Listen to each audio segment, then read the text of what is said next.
ನಮಸ್ತೆ ಸ್ನೇಹಿತರೆ, ಇವತ್ತೊಂದು ವಿಡಿಯೋದಲ್ಲಿ ನಾವು ಪೊಲೀಸ್ ಕಾನ್ಸ್ಟೇಬಲ್ ಬಗ್ಗೆ ಯಾವ ಬುಕ್ಸ್ಗಳನ್ನು ಓದಬೇಕು ಅನ್ನೋ ಮಾಹಿತಿಯನ್ನು ಕೊಡ್ತಾ ಹೋಗ್ತೀನಿ. ಯಾಕಂದರೆ ನಿಮ್ಗೆ ಗೊತ್ತಿರೋ ಹಾಗೆ ಪೊಲೀಸ್ ಇಲಾಖೆಯಿಂದ ಹಲವಾರು ಕಾನ್ಸ್ಟೇಬಲ್ ಹುದ್ದೆಗಳನ್ನು ಕಾಲ್ ಮಾಡೋದನ್ನು ನೋಡ್ತಾ ಇದ್ದೀವಿ. ಹಾಗಾಗಿನೇ ಇದ್ರ ಮೇಲೆ ಒಂದು ವಿಡಿಯೋನ ಮಾಡೋಣ ಅಂತ ಮಾಡ್ತಾ ಇದ್ವಿ. ಜೊತೆಗೆ ಈ ಒಂದು ವಿಡಿಯೋ ಒಂದು 10 to 15 ಮಿನಿಟ್ಸ್ ವಿಡಿಯೋ ಆಗಿರುತ್ತೆ. ಸಂಪೂರ್ಣವಾದ ವಿಡಿಯೋನ ನೀವು ನೋಡ್ತಾ ಬನ್ನಿ. PC ಗೆ ಯಾವ ಬುಕ್ಸ್ಗಳನ್ನು ಓದಬೇಕು ಅನ್ನೋದು ಇವತ್ತು ಸಂಪೂರ್ಣವಾಗಿ ಈ ಒಂದು ವಿಡಿಯೋ ತಿಳಿಸ್ಕೊಳ್ತಾ ಹೋಗ್ತೀನಿ. ಕರೆಂಟ್ ಅಫೇರ್ಸ್ಗೆ ಯಾವ ಸೋರ್ಸನ್ನು ರೆಫರ್ ಮಾಡ್ತಾ ಬರಬೇಕು, ಸ್ಟ್ಯಾಟಿಕ್ GKಗೆ ಅಥವಾ GKಗೆ ಬಂದಾಗ, ಜನರಲ್ ನಾಲೆಡ್ಜ್ಗೆ ಬಂದಾಗ ಯಾವ ಬುಕ್ಸ್ಗಳನ್ನು ರೆಫರ್ ಮಾಡ್ತಾ ಬರಬೇಕು ಅಂತಲೂ ಕೂಡ ಜನರಲ್ ಆಗಿ ಒಂದು ವಿಡಿಯೋದಲ್ಲಿ ಹೇಳ್ತಾ ಬರ್ತೀನಿ ಸ್ನೇಹಿತರೆ. ಕ್ಲಿಯರ್? ಇಲ್ಲಿ ಹಾಗಿದ್ರೆ ನಾವು ಮೊದಲನೇದಾಗಿ ನೋಡೋದಾದರೆ ಇಲ್ಲಿ ಇತಿಹಾಸ ಬುಕ್ಸನ್ನು, ಸೊ PC ಗೆ ನಾವು ಸ್ಟಡಿ ಮಾಡಬೇಕು ಅಂತ ಹೇಳಿದಾಗ ನಾವು ಸಾಮಾನ್ಯವಾಗಿ 6 ಇಂದ 7 ಸಬ್ಜೆಕ್ಟ್ಗಳು ಸಾಮಾನ್ಯವಾಗಿ ಬರ್ತಾ ಹೋಗುತ್ತೆ. ಇವೆಲ್ಲವೂ ಸೇರಿಸ್ತಾ ಇನ್ನೂ ಕೂಡ ಜಾಸ್ತಿ ಆಗ್ತಾ ಹೋಗುತ್ತೆ. ಸೊ ಇತಿಹಾಸ ಫಸ್ಟೇ ತೊಗೊಳ್ಳೋದಾದರೆ ಯಾವುದು ಇತಿಹಾಸ ಅಥವಾ ಹಿಸ್ಟ್ರಿಗೆ ನಾವು ರೆಫರ್ ಮಾಡಬೇಕಾದ್ರೆ ಯಾವ ಬುಕ್ಸನ್ನು ಓದಬೇಕು ಮತ್ತು ಅದಕ್ಕೆ ಯಾವುದನ್ನು ಸ್ಟಾರ್ಟ್ ಮಾಡಬೇಕು ಅಂತ ನೋಡ್ತಾ ಹೋಗೋಣ. ಇಲ್ಲಿ ಇತಿಹಾಸ ಹಿಸ್ಟ್ರಿಗೆ ರೆಫರ್ ಮಾಡಬೇಕು ಅಂತ ಬೇಸಿಕ್ ಆಗಿ ನಿಮಗೆ 5th ಇಂದ 12th ವರೆಗೆ ಬರೋವಂಥದ್ದು. ಸೊ 5ರಿಂದ 12ನೇ ತರಗತಿವರೆಗೆ ಬರುವಂತಹ DSRT ಬುಕ್ಸನ್ನು ನೀವು ಸಂಪೂರ್ಣವಾಗಿ ಸ್ಟಡಿ ಮಾಡಬೇಕಾಗುತ್ತೆ. 5ನೇ ತರಗತಿಯಿಂದ 12th ವರೆಗೂ ಬರುವಂಥ DSRT ಬುಕ್ಸ್ಗಳನ್ನು ನೀವು ಸಂಪೂರ್ಣವಾಗಿ ಕಲೆಕ್ಟ್ ಮಾಡ್ಕೋಬೇಕಾಗುತ್ತೆ. ಅದರ ಮೇಲೆ ನೀವು ನೋಟ್ಸನ್ನು ಕೂಡ ಮಾಡ್ಕೋಬೇಕಾಗುತ್ತೆ, ಯಾವುದು ಇತಿಹಾಸಕ್ಕೆ ಸಂಬಂಧಪಟ್ಟಂತೆ. ಜೊತೆಗೆ ಜ್ಞಾನಗೋತ್ರಿ ಪಬ್ಲಿಕೇಶನ್ ಕಡೆಯಿಂದಲೂ ಕೂಡ ನಿಮಗೆ ಇದಕ್ಕೆ ಸಂಬಂಧಪಟ್ಟಾಗೆ ಬುಕ್ಸನ್ನು ಕೂಡ ಲಾಂಚ್ ಮಾಡಿದ್ದಾರೆ. ಹಾಗಾಗಿ ಆ ಒಂದು ಬುಕ್ಸನ್ನು ಕೂಡ ನೀವು ಬೈನ ಮಾಡ್ಕೋಬೋದು. ಡೈರೆಕ್ಟ್ ಮೆಟೀರಿಯಲ್ ಸಿಗುತ್ತೆ. DSRT ಜೊತೆಗೆ ಇದನ್ನು ಕೂಡ ನೀವು ರೆಫರ್ ಮಾಡ್ಬೋದು.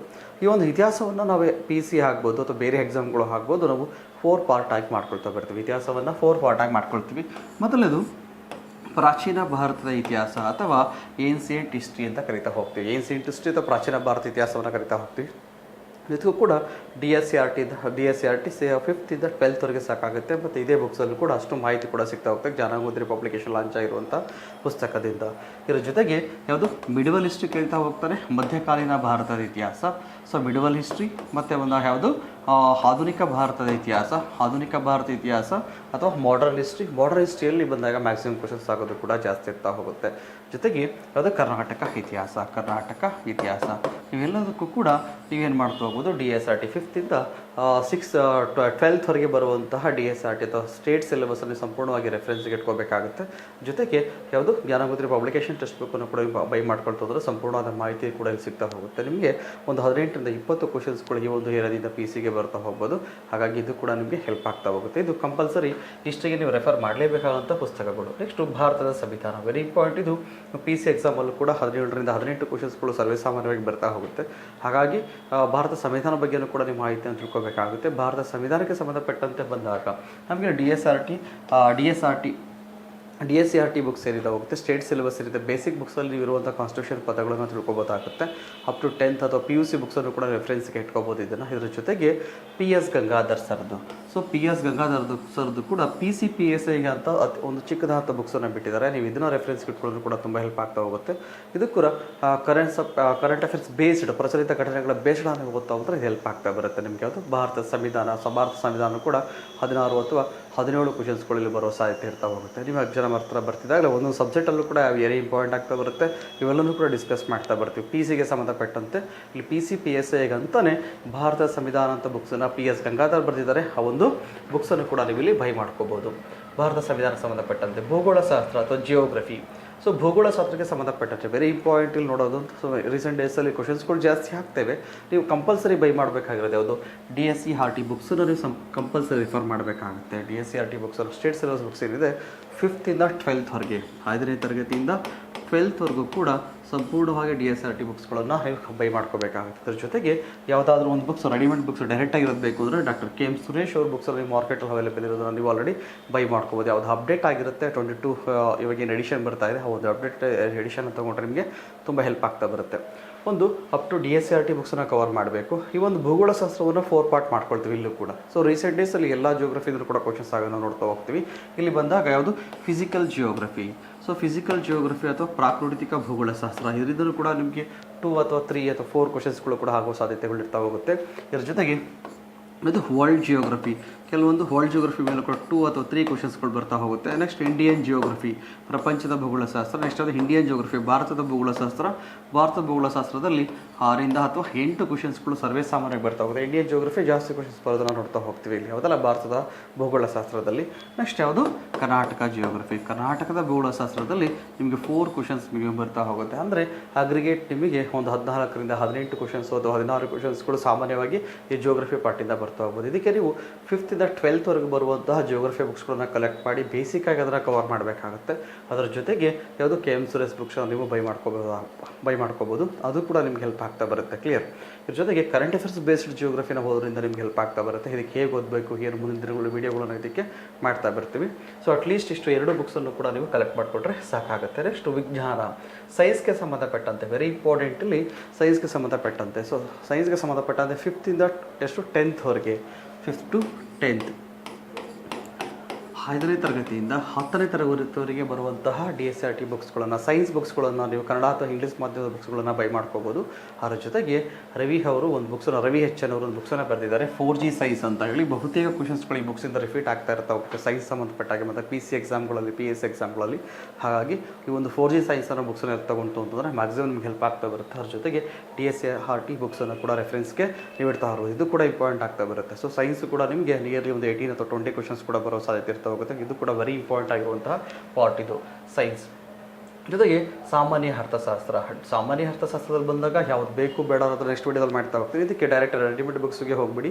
ಇದಕ್ಕೆ KM ಸುರೇಶ್ ಅವ್ರದ್ದು ಸಾಮಾನ್ಯ ಅರ್ಥಶಾಸ್ತ್ರ ಅಂತ ಬುಕ್ಸನ್ನು ಬಿಡುಗಡೆ ಮಾಡಿರ್ತಾರೆ. KM ಸುರೇಶ್ ಅವ್ರದ್ದು ಒಂದು ರೆಫರೆನ್ಸ್ಗೆ ಇಟ್ಕೊಂಡ್ರೆ ಸಾಕಾಗ್ತಾ ಬರುತ್ತೆ. ಇದಕ್ಕೆ ಟೈಮ್ ಲೈನ್ ಮೇಲೆ ವರ್ಕ್ ಮಾಡ್ತಂದ್ರೆ ಸಾಕಾಗುತ್ತೆ. ಟರ್ಮಿನಾಲಜಿ ಮೇಲೆ, ಟೈಮ್ ಲೈನ್ ಮೇಲೆ ವರ್ಕ್ ಮಾಡಿದ್ರೆ ಅರ್ಥಶಾಸ್ತ್ರಕ್ಕೆ ಸಾಕಾಗ್ತಾ ಬರುತ್ತೆ. ಬಹುತೇಕ ಕ್ವಶನ್ಸ್ಗಳು ಬರೋದೆಲ್ಲರೂ ಕೂಡ ನಿಮಗೆ ಕರೆಂಟ್ ಅಫೇರ್ಸ್ ಬೇಸ್ಡ್ ಆಗಿರುತ್ತೆ. ಪ್ರಚಲಿತ ಘಟನೆಗಳ ಆಧಾರದ ಮೇಲೆ ಕ್ವಶನ್ಸ್ಗಳು ಇದರಲ್ಲಿ ಕೇಳ್ತಾ ಬರ್ತಾರೆ. ಯಾವುದರಲ್ಲಿ ಸಾಮಾನ್ಯ ಅರ್ಥಶಾಸ್ತ್ರಕ್ಕೆ ಸಂಬಂಧಪಟ್ಟಂತೆ.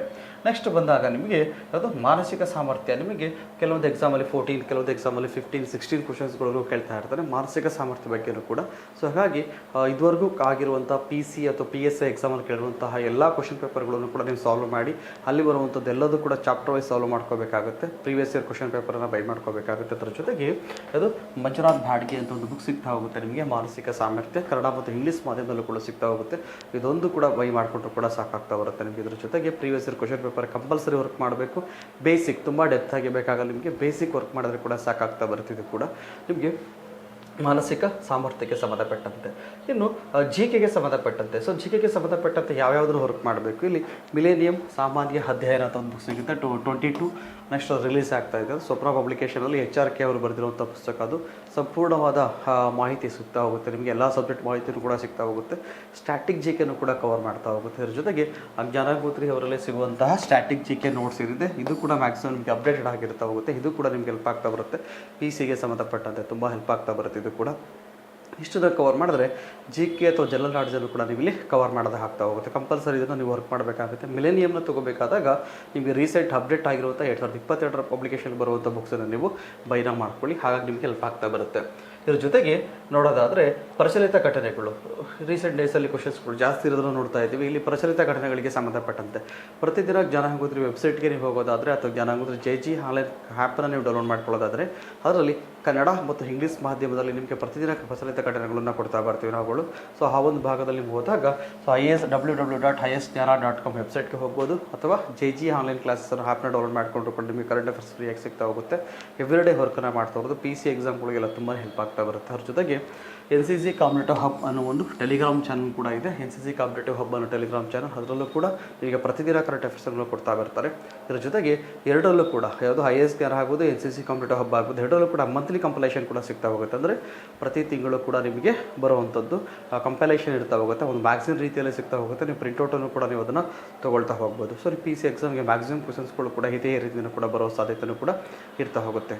ಕ್ಲಿಯರ್. ಇಷ್ಟು ಕೂಡ ಯಾವುದು ನಿಮ್ಮ ಪ್ರಚಲಿತ ಘಟನೆಗಳಿಗೆ ಸಂಬಂಧಪಟ್ಟಂತೆ ವರ್ಕ್ ಮಾಡಬೇಕಾಗಿರೋದು. ಬೇಸಿಕ್ ಆಗಿರುತ್ತೆ. ನೀವು ರಿಸಲ್ಟನ್ನು ಕೊಡಲೇಬೇಕು ಅಂತ ಹೇಳಿದ್ರೆ, ಎಕ್ಸಾಮ್ನ ಕ್ಲಿಯರ್ ಮಾಡಲೇಬೇಕು ಅಂತ ಹೇಳಿದ್ರೆ ನೀವು ಡಿಸೈಡ್ ಆಗಬೇಕು.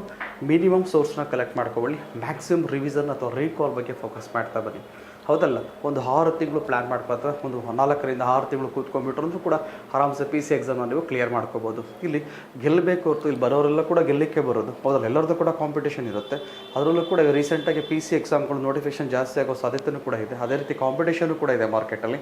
ಹಾಗಾಗಿ ಬೇರೆಯವ್ರಿಗಿಂತ ವಿಭಿನ್ನವಾಗಿ ಪ್ರಯತ್ನ ಪಡಬೇಕಾಗುತ್ತೆ, ವಿಭಿನ್ನವಾಗಿ ಸ್ಟ್ರಾಟಜಿಗಳನ್ನು ಮಾಡ್ಕೊಂಡು ಓದಬೇಕಾಗುತ್ತೆ. ಕಾಂಪಿಟೇಷನ್ ಇರೋದ್ರಿಂದ ಅವರೇಜ್ 4 to 6 ಮಂತಲ್ಲಿ ನೀವು ಎಕ್ಸಾಮನ್ನು ಕೂಡ ಕ್ರ್ಯಾಕ್ ಮಾಡ್ಬೋದು. ಸೋರ್ಸ್ ಕಡಿಮೆ ಇರಲಿ, ಮ್ಯಾಕ್ಸಿಮಮ್ ರೀಕಾಲ್ಗೆ ಹೋಗಿ. ಸೊ ರೀಕಾಲ್ ಮತ್ತು ರಿವಿಷನ್ ಸ್ಟ್ರಾಟಜಿಗಳನ್ನು ನೀವು ಯೂಸ್ ಮಾಡ್ಕೊಳ್ತಾ ಬರಬೇಕಾಗುತ್ತೆ. ಈ ಭಾಗದಲ್ಲಿ ಅತಿ ಹೆಚ್ಚು ವರ್ಕನ್ನು ಕೂಡ ನೀವು ಮಾಡ್ಕೊಳ್ತಾ ಬನ್ನಿ. ಇದಕ್ಕೆ ಸಂಬಂಧಪಟ್ಟಂತೆ ಜ್ಞಾನಗೋತ್ರಿ ಕಡೆಯಿಂದ PC ಗೆ ಸಂಬಂಧಪಟ್ಟಂತೆ ಕ್ಲಾಸಸ್ ಕೂಡ ಸ್ಟಾರ್ಟ್ ಮಾಡ್ತಾ ಇದ್ದೀವಿ. ಅದು ಪೊಲೀಸ್ ಕಾನ್ಸ್ಟೇಬಲ್ಗೆ ಸಂಬಂಧಪಟ್ಟಂಥ ಕ್ಲಾಸ್ಗಳು. ಇದಕ್ಕೆ ಪ್ರೈಸ್ ಕೂಡ ತುಂಬ ರೀಸನಬಲ್ ಆಗಿ ಇರ್ತಾ ಹೋಗುತ್ತೆ, ಫೀಸ್ ಕೂಡ ತುಂಬಾ ಕಡಿಮೆ ಇರ್ತಾ ಹೋಗುತ್ತೆ. ಅದನ್ನು ನೀವು ಫೋನ್ ಮಾಡಿದ್ರು ಕೂಡ ನಿಮಗೆ ಸಂಪೂರ್ಣವಾದ ಮಾಹಿತಿಯನ್ನು ಕಳಿಸ್ಕೊಡ್ತಾ ಹೋಗ್ತಾರೆ ಸಂಸ್ಥೆಯಿಂದ.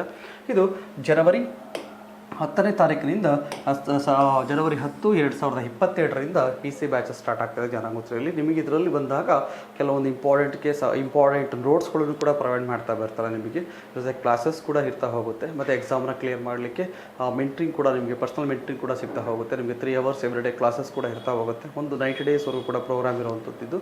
ಸೊ ಯಾರಿಗೆ ಇಂಟ್ರೆಸ್ಟ್ ಇದೆಯೋ ಅವರು ಕೂಡ ಕಾಲ್ ಮಾಡಿ ಕಾಂಟ್ಯಾಕ್ಟ್ ಮಾಡಿದ್ರೆ ನಿಮಗೆ ಇನ್ಫಾರ್ಮೇಷನ್ ಕೊಡ್ತಾ ಬರ್ತಾರೆ. ಸೊ ಇದರಲ್ಲಿ ಸಂಪೂರ್ಣವಾಗಿ ಎಕ್ಸ್ಪೀರಿಯನ್ಸ್ ಇರುವಂಥ ಫ್ಯಾಕಲ್ಟಿಗಳು ಬರ್ತಾ ಹೋಗ್ತಾರೆ ಎಕ್ಸಾಮ್ಗೆ. ಮತ್ತು ಇದ್ರ ಜೊತೆಗೆ ಟೆಟ್ ಸೀರೀಸು ಕೂಡ ನೀವು ಫ್ರೀಯಾಗಿ ಟೆಟ್ ಸೀರೀಸ್ ಕೂಡ ಮಾಡ್ತಾರೆ. ಸಬ್ಜೆಕ್ಟ್ ವೈಸ್ ಟೆಟ್ ಸೀರೀಸ್ನ ಕೊಡ್ತಾ ಬರ್ತಾರೆ, ಟಾಪಿಕ್ ವೈಸ್ ಟೆಟ್ ಸೀರೀಸ್ನ ಕೊಡ್ತಾ ಬರ್ತಾರೆ.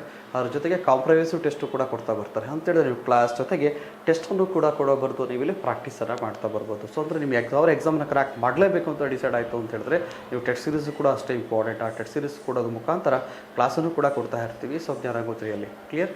ಸೊ ಹಾಗಾಗಿ ಯಾರ ಇಂಟ್ರೆಸ್ಟ್ ಇತ್ತು ಅಂದರೂ ಕೂಡ ನೀವು ಜನವರಿ 10ನೇ ತಾರೀಕಲ್ಲಿ ಸ್ಟಾರ್ಟ್ ಆಗ್ತಾ ಇದೆ PC ಕ್ಲಾಸಸ್, ನೀವು ಅಟೆಂಡನ್ನು ಮಾಡ್ಬೋದು. ಮುಂದಿನ ವಿಡಿಯೋದಲ್ಲಿ PC ಗೆ ಸಂಬಂಧಪಟ್ಟಂತೆ ನಾವು ಯಾವ್ಯಾವುದು ಪ್ಲ್ಯಾನನ್ನು, ಸ್ಟಡಿ ಪ್ಲಾನ್ನ ಯಾವ ಥರ ಮಾಡ್ಕೊಳ್ಳೋದು, ಯಾವ ಸಬ್ಜೆಕ್ಟ್ ಆದಮೇಲೆ ಯಾವ ಸಬ್ಜೆಕ್ಟನ್ನು ಓದ್ಬೋದು, ಯಾವ ಸಬ್ಜೆಕ್ಟಿಗೆ ಎಷ್ಟು ನಾವು ಇಂಪಾರ್ಟೆನ್ಸನ್ನು ಕೊಡಬೇಕಾಗುತ್ತೆ, ಯಾವ ಟಾಪಿಕ್ ಮೇಲೆ ಫೋಕಸ್ ಮಾಡಬೇಕಾಗುತ್ತೆ ಅನ್ನೋದನ್ನ ಇಂಡಿವಿಜುವಲ್ ಸಬ್ಜೆಕ್ಟ್ ಆಗಿ ನಾವು ಮಾಡಿಕೊಡ್ತಾ ಹೋಗ್ತೀನಿ.